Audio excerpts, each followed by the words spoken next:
Hello, this is Kevin from Lookout Santa Cruz. I am down here in Santa Cruz asking people how they can afford to live in Santa Cruz. Well, being that I'm a foreigner, I've been in a stressful situation the last 7 years. It's kind of been life difficult for me to get my green card. So I haven't really been able to do much work except for I help my sister do some caretaking. And I go to Gravers and I get groceries there, and they deliver groceries to my husband.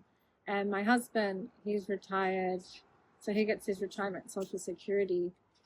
And then just a little bit of under the table work here and there is all I've been really doing. And then there's the food cupboards around town that I go to too, which are always nice. I find food sometimes in there, so I bring it home. Because I have a very nice landlord who gives me a reasonable rent.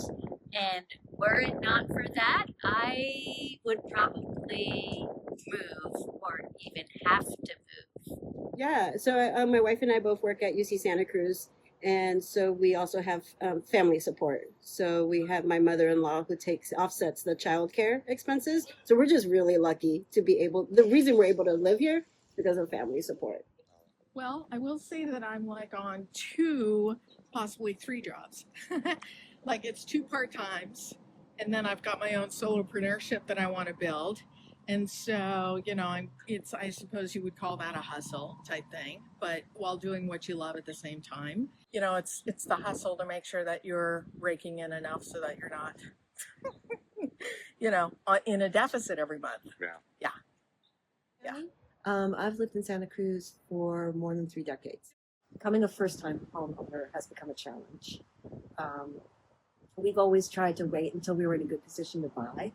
And I think we've just been not only priced out of Santa Cruz, but pyramided out of Santa Cruz. Where we live now, there are a lot of what I would call summer homes that perhaps belonged to a family for generations or somebody who's a little older. Now, when that homeowner dies, the house passes on to somebody, sometimes 2 or 3 somebodies, who don't wish to keep the property. So they sell the property. Fair enough. But it becomes a competitive bidding situation such that the only people who can afford the house are usually folks who already have a home. Then they say they're going to turn it into a summer home. Maybe they do, but more often than not, they turn it into an Airbnb. It also makes it really hard for renters because of the situation we're in now. There's fewer long rental properties. So what you're seeing is a lot fewer homes that are year-round residences by folks who are local in our income bracket, and a lot more empty houses or short-term situations, or like I said, shared households. Are you afraid of what the housing market's going to be when your daughter grows up, goes to college and she wants to live? She won't be able to live here. We've already accepted that she won't be able to live in Santa Cruz as an adult. All that aside, we adore Santa Cruz. It's a great place to live, and it's an amazing place to have a family.